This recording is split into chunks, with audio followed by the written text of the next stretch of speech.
My mother was lying in a hospital bed with a brain hemorrhage, waiting on emergency surgery, and the $500,000 my wife's little assistant brought over to save her life turned out to be a stack of worthless arcade tokens.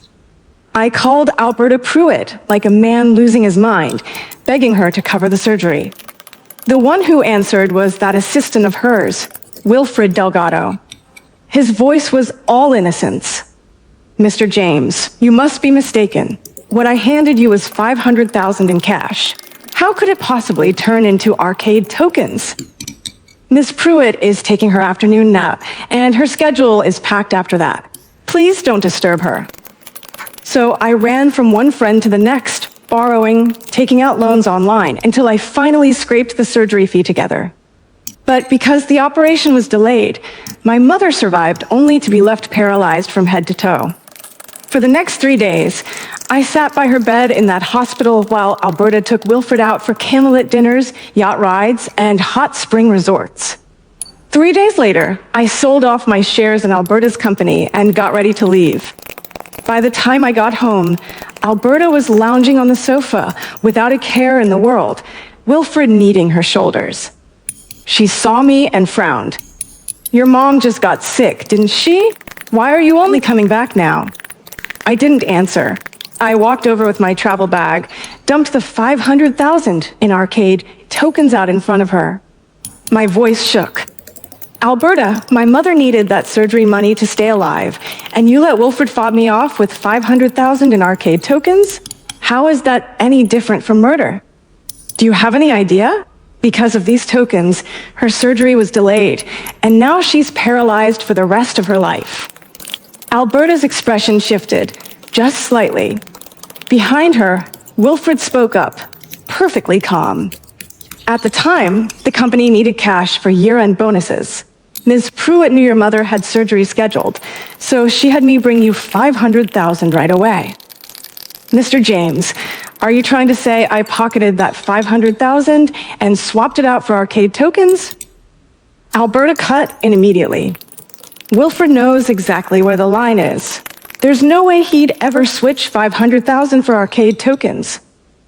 Then she laid it out coldly. "And even if you really did end up with $500,000 in tokens, don't I give you $50,000 a month for living expenses? Pulling together $500,000 wouldn't be hard for you at all." So, she stared at me, her tone turning ugly. "Your mom isn't paralyzed at all, is she? You just want to smear Wilfred. He's only my assistant.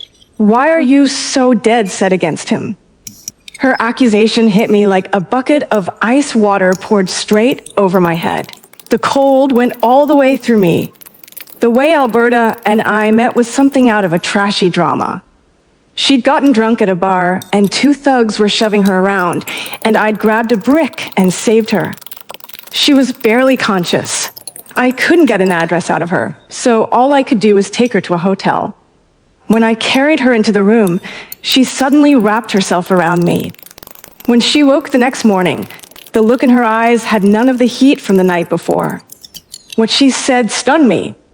"Since we slept together, we'll go register the marriage right now." Out of a sense of responsibility toward her, I ended up registering and marrying her. It wasn't until after the wedding that I learned she was the CEO of a company worth hundreds of millions. She signed 30% of the company's shares over to me, with one condition: I was never to set foot in the company's operations or management. She wanted me to stay home like a good boy and play the house husband. I fought it, but no matter how hard I tried, I was just an auto mechanic, a working stiff, and everything I earned wasn't a fraction of what Alberta pulled in running her company. So I accepted my place. We settled into a by-the-book married life. I handled the home. She handled the world. I was as gentle and attentive to her as I knew how to be, and she treated me with cool, distant courtesy. I thought we'd spend our whole lives like that, until Alberta hired that male assistant. And just like that, everything changed. While Alberta was at work, I could barely reach her. Wilfred was always in the way. When she came home, she stayed glued to the phone with Wilfred, video calls, the two of them laughing nonstop. My monthly allowance had dropped from $50,000 to $2. I'd argued with Alberta once about whether she'd gotten too close to Wilfred while turning ice cold toward me. She just looked at me then, calm, her face empty of anything. Nathan, you only married into this family because you played dirty. Don't act sweet after you've already cashed in. Besides, Wilfred and I are just boss and assistant. We happen to get along. You're imagining things. That was when it hit me. Whatever we had came purely from that one reckless night. She had never really loved me. So I stopped arguing. I stopped asking about the 2002. But over the past 6 months, Alberta had gone further and further. Wilfred's feed was crammed with proof of how close they were. Hot springs together, hiking to catch the sunrise, fancy synchronized ski runs. And every time Wilfred and I clashed, Alberta took his side without a second's hesitation. Just like today. Every time, the cold of it stole the breath right out of my chest. But at least I'd already booked tomorrow's flight to the States. I was taking my mother there for treatment, and I was leaving Alberta behind. Right here, right now. I looked at Wilfred, standing behind Alberta. His hands were still resting on her shoulders, his eyes staring me. I stared at him. Alberta didn't give me arcade tokens, and I'm damn sure I'm not throwing dirt on you. Which means you're the one who swapped the cash for tokens, and because of that, my mother's surgery was delayed, and she's paralyzed from the neck down. I couldn't hold it anymore. I lunged and slammed my fist into Wilfred's face. But the next instant, a wine bottle smashed into the back of my skull. I turned my head and saw the loathing twisting Alberta's face. Nathan, I won't let you hurt Wilfred. She shoved past me and wrapped her arms around him, cooing soft words of concern. And I just swayed, then went down. When I came to, I was still lying on the freezing floor. The enormous mansion held no one but me. The back of my head was damp. I'd clearly been bleeding. Alberta had simply left me there. What she'd done had sunk below even the lowest bar I'd ever set for her. But none of it mattered anymore. I glanced at my phone. In the post Wilfred had just put up, Alberta was nursing him in a hospital VIP room, dressing his wound with her own hands, mouth to mouth, spooning porridge into him. I laughed and started packing. I was going abroad this time, and I wouldn't be coming back anytime soon. So everything that could be thrown out, I threw out, including my wedding photos with Alberta, every gift we'd given each other across 2 years of marriage. Last of all, I dropped my wedding ring into the toilet and flushed it away. When it was done, I picked up my suitcase to leave. Then the whole mansion plunged into darkness. The power had gone out. I was still puzzling over it when 2 shadows appeared, closing in fast. I sensed the danger and snatched up the suitcase to shield myself, but they struck me down with brutal precision and dragged me off. 2 masked men. They threw me into a battered van, gagged my mouth, and then one of them backhanded me across the face while the other filmed. They captured the most humiliating sight of my entire life, beating my face swollen, beating it bloody. The bones in my face felt close to cracking. 99 slaps. That's enough. I don't know how long it had gone on. My face nearly pulped before the one filming finally called a stop. The one who'd been slapping me pried my eyelids open, forcing me to meet his eyes. His voice was ice. Wilfred's our buddy. You ever lay a hand on him again, we'll bury you. I wasn't stupid. This whole thing had Alberta written all over it. The punch I'd thrown at Wilfred had earned me this, and she'd sent these men to do it. The second they shoved me out of the car, Alberta came rolling back with her people. She looked at my face, raw and bloody, and for once in her life, she squeezed out 2 tears for me. Nathan, I'm taking you to the hospital right now. Don't worry, I will find whoever did this to you and put them behind bars. The pain had me drifting in and out, so I had no choice but to let her do as she pleased. And then she actually put me in the same VIP room as Wilfred. Wilfred took one look at the wounds on my face and sneered. Mr. James, wouldn't you call this karma? One punch at me, and look at you now, beaten to a pulp. Alberta gave him a playful little smack of mock reproach. Wilfred, did you dip your mouth in poison or something? Wilfred pushed his luck. What can I say? One kiss from you, Alberta, and you'd cry yourself to death from how sweet it is. Her face shifted at that, and she shot me a slightly panicked glance. But when she saw me sitting there, paying the two of them no mind at all, her expression darkened instead.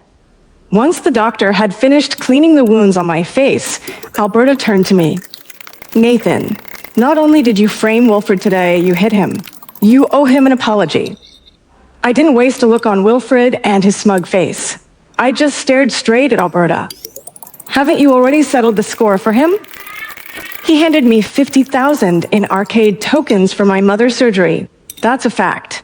Why would I apologize? Or is it that you love Wilfred so much you can't tell right from wrong anymore? What are you talking about? Shut up. Alberta was furious. She lunged at me and slapped me across the face, palm cracking against the wound. The bandage they just wrapped came undone. The pain was unbearable, but I would not let this woman see me flinch.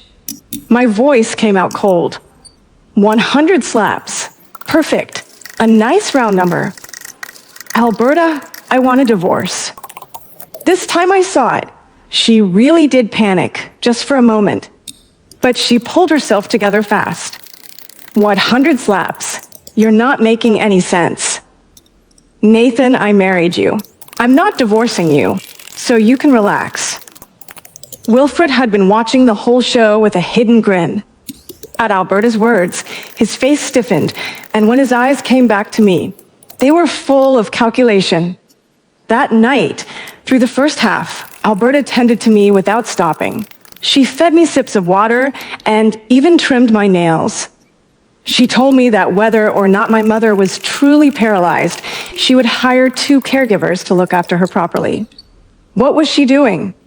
She didn't want the divorce, so now she was putting on a performance? I didn't have the energy for her. I closed my eyes and pretended to sleep. Who could have guessed that within minutes Alberta had drifted over to Wilfred's side? The two of them murmured and flirted, growing more and more intimate, looking for all the world like a couple. The next day, after I woke, I went to the ICU to see my mother. There was no avoiding it.